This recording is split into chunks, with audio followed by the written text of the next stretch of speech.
ഇന്നത്തെ ഇന്ത്യ ഭാരതം എന്നറിയപ്പെട്ട് 16-ാം നൂറ്റാണ്ടിൽ വിജയനഗര സാമ്രാജ്യത്തിന്റെ കീഴിലുള്ള സ്വാഭാവിക തുറമുഖമായിരുന്നു നാഗപട്ടണം. അന്നത്തെ കടൽ വ്യാപാരത്തിൽ പോർച്ചുഗീസിയരുടെ പ്രധാന തുറമുഖമായിരുന്നു. ഇവിടുന്ന് 10 കൽ മാത്രം അകലെയുള്ളതാണ് വേളാങ്കണ്ണി. ദേശീയ ഭൂപടത്തിൽ ഒരു കടുകുമണിയുടെ അത്ര മാത്രം കാണപ്പെടുന്ന വേളാങ്കണ്ണി എന്ന കടൽ തീര ഗ്രാമം ഇന്ന് ലോകം മുഴുവൻ തിരിഞ്ഞു നോക്കുന്ന മികച്ച ഒരു സ്ഥലമായി മാറിയതിന്റെ കാരണം എന്താണ്? കടന്നുപോയ 450 വർഷത്തിന്റെ ചരിത്രത്തെ തിരിഞ്ഞു നോക്കിയാൽ ഈ പ്രമാണ ചിത്രം പരിശുദ്ധ അമ്മയുടെ സാന്നിധ്യത്തെ എടുത്തു കാട്ടുന്നു.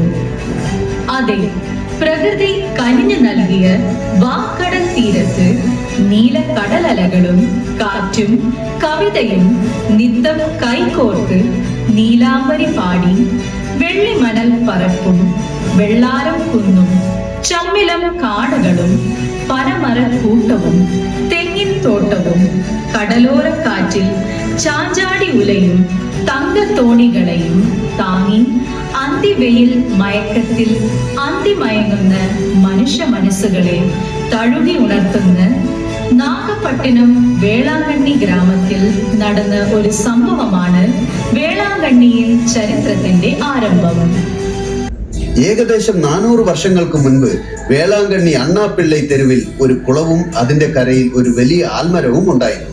വിശ്രമിക്കുവാൻ ഉപയോഗിച്ചു. വഴിയാത്രക്കാർ ദാഹജലം കുടിക്കുവാനും കുളിക്കുന്നതിനും തണലിൽ വിശ്രമിക്കുന്നതിനും ഈ കുളക്കര ഉപയോഗപ്പെട്ടു. വേളാങ്കണ്ണിയിൽ താമസിച്ചിരുന്ന ഒരു ബാലൻ ഈ കുളക്കരയിലൂടെ നാഗയിലുള്ള തന്റെ യജമാനന് ദിവസേന പാൽ കൊണ്ടുപോകുമായിരുന്നു. പതിവ് പോലെ അന്നും അവൻ പാൽ കൊണ്ടുപോവുകയായിരുന്നു. അന്ന് ചൂട് കൂടുതലായിരുന്നു. ക്ഷീണിതനായ ബാലൻ വെള്ളം കുടിച്ചതിന് ശേഷം മരത്തണലിൽ വിശ്രമിക്കുവാനിരുന്നു.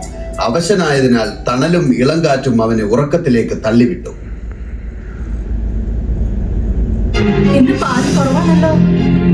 എന്താ, പാല് കുറവാണോ? പറയടാ, പാൽ എങ്ങനെ കുറഞ്ഞു? കടയിൽ കൊടുത്ത് വിറ്റോ? എന്നോട് കള്ളം പറയുന്നു. ഞാൻ അങ്ങനെയൊന്നും ചെയ്തിട്ടില്ല. പിന്നെ എങ്ങനെ പാല് കുറഞ്ഞു? ഇടാ, ഒരു വാക്ക്, മര്യാദ ഇല്ലാതെ ഒരു വാക്ക്. ഈ നാട്ടിൽ നിന്ന് പാല് വാങ്ങാതെ വേളാങ്കണ്ണിയിൽ നിന്ന് വരുത്തുന്നത് ഞാൻ മാനസ്ഥനാടാ, മാനസ്ഥൻ. എനിക്കാണോ നീ ദ്രോഹം ചെയ്തത്? ആർക്ക് പാല് വിറ്റു? പറ. ആർക്കും വിറ്റിട്ടില്ല, കുറച്ചു കൊടുത്തു. കുറച്ചു കൊടുത്തോ? ആർക്ക്? പാല് കൊണ്ടുവരുന്ന വഴിയിൽ തലകറങ്ങിയപ്പോൾ ഇരുന്നു. പെട്ടെന്ന് ആകാശത്തിലെ അമ്പിളി ഭൂമിയിലേക്ക് വന്നതുപോലെ പ്രകാശം പരത്തുന്ന ഒരു സ്ത്രീ തന്റെ പൊൻ കൈകളിൽ സൂര്യ തേജസ്സുള്ള കുഞ്ഞിനെയും എടുത്ത് പാൽക്കാരനായ ബാലന്റെ മുന്നിൽ പ്രത്യക്ഷപ്പെട്ടു. അവൻ ഞെട്ടി എഴുന്നേറ്റു. തന്റെ മുൻപിൽ നിൽക്കുന്ന പ്രകാശം പരത്തുന്ന സ്ത്രീയെയും സൂര്യ തേജസ്സുള്ള കുഞ്ഞിനെയും കണ്ണിമച്ചിമാതെ നോക്കി നിന്നു. ബാലന് സംസാരിക്കാൻ പോലും നാവ് വഴങ്ങിയില്ല. ബഹുമാനവും വിനയവും സ്നേഹവും അവന്റെ മനസ്സിൽ ജനിച്ചു. ഒന്നും ചിന്തിക്കാതെ അവൻ കൈകൾ കൂപ്പി വന്ദിച്ചു. അപ്പോൾ ആ അമ്മ മൃദുവായ ശബ്ദത്തിൽ എന്റെ കുഞ്ഞിന് നൽകുവാൻ അല്പം പാൽ നൽകാമോ എന്ന് എളിമയോടെ ചോദിച്ചു. ആ ചോദ്യത്തിൽ അവൻ സ്വയം മറന്ന് യജമാനന് നൽകേണ്ട പാൽ കുറഞ്ഞാൽ ശിക്ഷ കിട്ടും എന്ന ആശങ്കയുണ്ടായിരുന്നുവെങ്കിലും ആ അമ്മയുടെ യാചന അവന് നിരസിക്കാനായില്ല. പാൽക്കുടമെടുത്ത് അമ്മയ്ക്ക് നേരെ നീട്ടി. കുഞ്ഞ് പാൽ കുടിച്ച് ചിരിക്കുന്നത് കണ്ട് സന്തോഷവാനായി.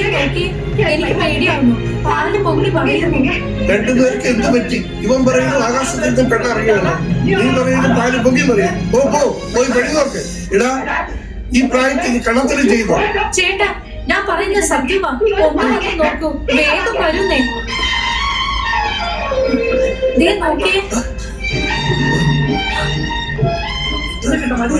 അതിശയമാണല്ലോ, എനിക്ക് വിശ്വസിക്കാൻ പറ്റുന്നില്ല.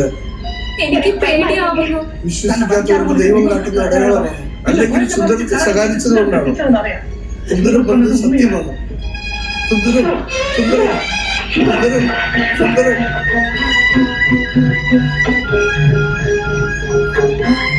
സുന്ദരം, എന്റെ കൂടെ വന്ന് എനിക്കും ആ സ്ഥലം കാണിക്കും. സംശയം കൊണ്ടല്ല, എനിക്കും കാണണമെന്ന് ആഗ്രഹമുണ്ട്. വാ മോനെ, വാ.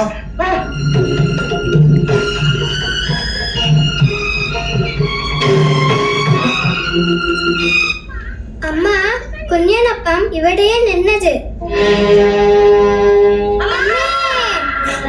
അപ്പൊ വന്നല്ലോ അമ്മേ. ഇപ്പോഴും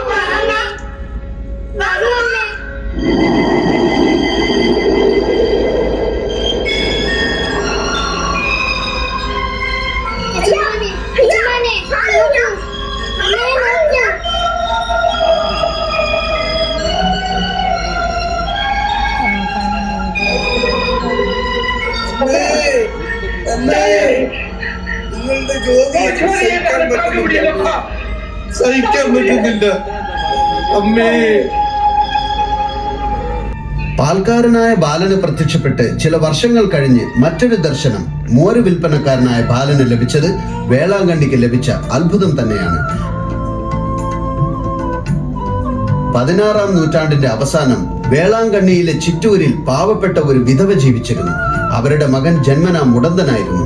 ജീവിക്കാൻ വേണ്ടി ആ വിധവ സ്ത്രീ നടുത്തിട്ട് എന്ന സ്ഥലത്ത് തന്റെ മകൻ ചപ്പാണിയെയും മോര് നിറച്ച പാനയും കൊണ്ടുവച്ച് മകനോട് വിൽക്കുവാൻ പറഞ്ഞു. നടുത്തിട്ട് എന്ന സ്ഥലം ഗ്രാമത്തിന് പുറത്തുള്ള ഒരു ഉയർന്ന പ്രദേശമാണ്. അവിടെ ചില കൂറ്റൻ മരങ്ങളുണ്ട്. ആ വഴിയെ സഞ്ചരിച്ച ആളുകൾ ആ മരങ്ങളുടെ തണലിൽ ഇരിക്കാറ് പതിവായിരുന്നു. മുടന്തനായ ബാലൻ ഒരു മരത്തിന് താഴെ ഇരുന്നാണ് മോര് വിൽപ്പന നടത്താറ്.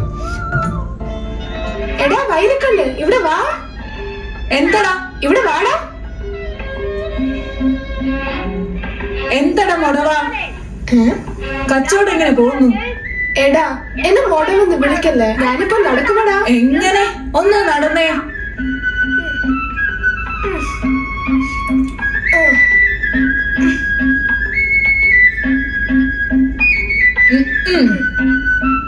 ഛേ, ഇത് വെച്ചിട്ട് ആര് നടക്കും? അമ്മേ, എനിക്കിത് ആട് മേയ്ക്കാൻ നന്നായിരിക്കും. ഹെ, എടാ വൈരക്കണ്ണ്, എനിക്ക് വേണോണ്ടാ, താടാ. ഡേ വൈരക്കണ്ണ്, എനിക്ക് വേണോണ്ടാ. പോടാ, പിന്നെ തരാം. ഡാ വൈരക്കണ്ണ്, ഒന്ന് താടാ, ഞാൻ പിന്നെ കരയും. എന്റെ കാല് പകർ വെച്ചത് അതും എടുത്തിട്ട് പോലെ. അമ്മയോട് പറയും. അമ്മേ വിളിക്കടാ, നീ വിളിക്കേ, ഉറക്കെ വിളി. ശു, ശു, ഹെ, ഹെ. അമ്മേ അമ്മേ. വിളിക്കടാ, വയലിൽ പോയിരിക്കുന്ന നിന്റെ അമ്മ കേക്കുവോളം വിളിക്കേ. അമ്മേ അമ്മേ അമ്മേ. திடீரென்று ஒரு பேரொளி தோன்றியது. ഒരു ദിവസം പെട്ടെന്ന് അവന്റെ മുൻപിൽ ആ പ്രദേശമാകെ പ്രത്യേകമായ പ്രകാശം പരന്ന നന്മയുടെ പ്രതീകമായ മാതാവ് പ്രത്യക്ഷപ്പെട്ടു.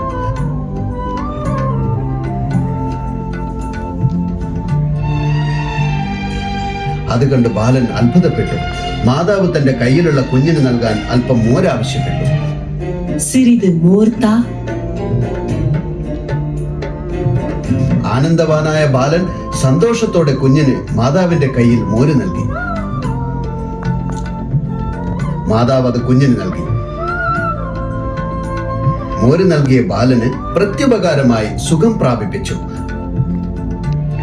മാതാവ് ബാലനോട് ഒരു സഹായം ചോദിച്ചു. ബാലൻ സുഖം പ്രാപിച്ചു. ആരോഗ്യ മാതാവ് ആ മകനോട് സൗഖ്യവാക്കുകൾ പറഞ്ഞു.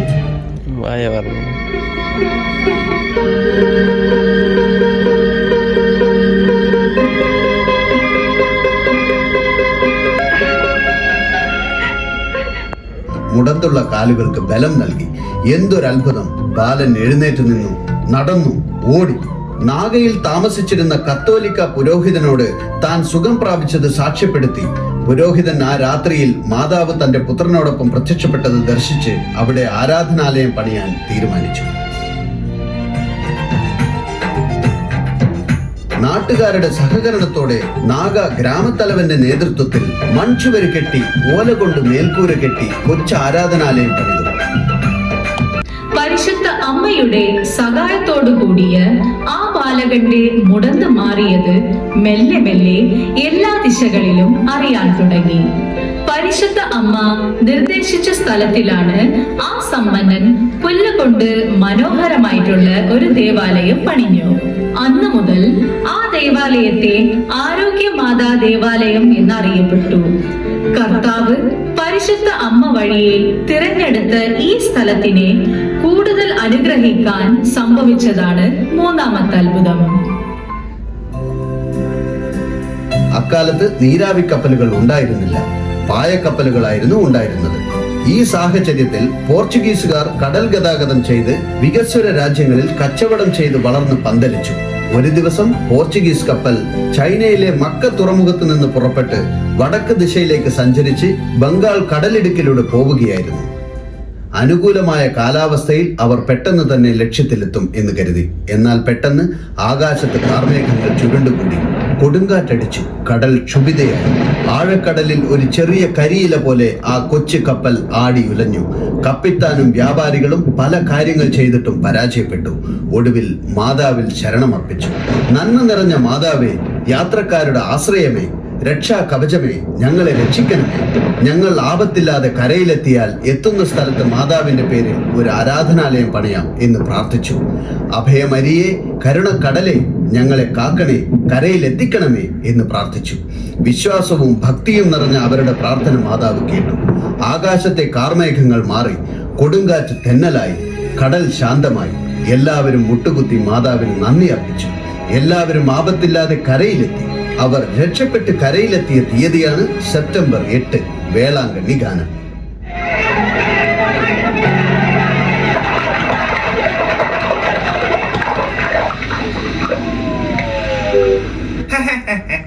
First, we want to give our thanks to the fishermen, you know. They are very nice people. What is the name of? Arunachalam. I know Chan. Arunachalam അല്ല സായിപ്പേ, Arunachalam. Nice place. What's the name of place, huh? Tamil Nadu. Tamil Nadu. No. It is part of Tamil Nadu. Velankanni village. ചേട്ടാ ഇവരെവിടുന്നാ വരുന്നത്? അതാണ് ചോദിച്ചുകൊണ്ടിരിക്കുന്നത്. അങ്ങോട്ട് നിൽക്കൂ. You are coming from? We are all Portuguese. Oh. We are coming from China to Salem. You know, Mr. Arunachalam. On the way, very big rain and very big cyclone. Our ship broken. Mother Mary saved us. That's why we came here. Yes, we feel hungry. We are all suffering. No food for last 7 days. You all don't feel. ഇവര് 7 ദിവസമായി ഭക്ഷണം കഴിച്ചിട്ട്. അതെയോ? തമിഴ്നാട്ടിൽ വന്നിട്ട് ഇവരെ പട്ടിണിക്ക് വിടാവോ? ഇവർക്ക് ഭക്ഷണം ഒരുക്കൂ. വേഗം പോയേ. Please come.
എന്താ ഈ സമയത്ത്? എന്ത് പറ്റി?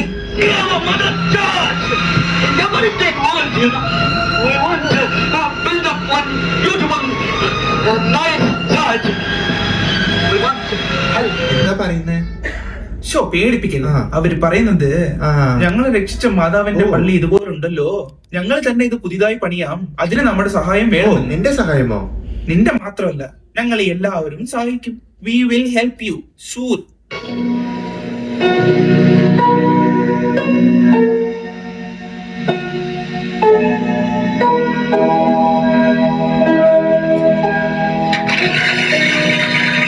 So, we are all very happy.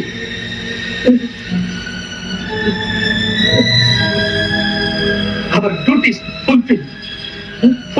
പരിശുദ്ധ അമ്മയുടെ അത്ഭുതകരമായ സാന്നിധ്യത്തിന് ശേഷം പോർച്ചുഗീസിയ നാവികൾ അമ്മയ്ക്ക് ചാരുത നൽകുന്ന രീതിയിൽ പുല്ലുകൊണ്ടുള്ള ദേവാലയത്തിന്റെ മേൽക്കൂരയെ നീക്കി 24 അടി നീളവും 12 അടി അകലവുമുള്ള ഒരു മനോഹരമായ ദേവാലയത്തെ പണിഞ്ഞു. പരിശുദ്ധ അമ്മയുടെ പ്രശസ്തി അറിയപ്പെടാൻ തുടങ്ങിയപ്പോൾ തീർത്ഥാടകരുടെ വരവ് കൂടിക്കൂടി വന്നു. അതുവരെ നാഗപട്ടണത്തിന്റെ ഇടവകയായിരുന്ന വേളാങ്കണ്ണി 1771 വർഷം വ്യക്തിഗത ഇടവകയായി ഉയർന്നു. ചെറിയ ഒരു പള്ളിയായി മാത്രം ഇരുന്ന് പരിശുദ്ധ അമ്മയുടെ ദേവാലയം 1920കളിൽ കെട്ടിടം വിപുലീകരിച്ച് 1933 വർഷം ദേവാലയമായി വെഞ്ചരിക്കപ്പെട്ടു. 1952 തഞ്ചാവൂർ രൂപതയുടെ മാനേജ്മെന്റിന്റെ കീഴിൽ വന്നു തുടങ്ങി. അതുവരെ ദേവാലയമായി കരുതിയ വേളാങ്കണ്ണി ദേവാലയം കത്തീഡ്രൽ എന്ന പരിണാമത്തിലേക്ക് എത്തി.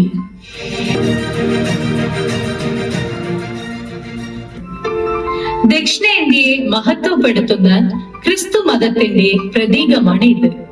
കൃപ നിറഞ്ഞവളുടെ ആനന്ദ കേന്ദ്രം, മനുഷ്യ മനസ്സുകളെ ശുദ്ധീകരിക്കുന്ന ദൈവ അമ്മയുടെ ആത്മവേദി, വിശ്വസിച്ചു വരുന്നവർക്ക് വാരി വഴങ്ങുന്ന അക്ഷയപാത്രം, ബംഗാൾ കടലിന്റെ താലാട്ട് കേട്ട് പല നൂറ്റാണ്ടുകൾ കടന്ന് മനുഷ്യരാശിയെ വിശുദ്ധീകരിക്കുന്ന ഒരു ചരിത്ര സങ്കേതം.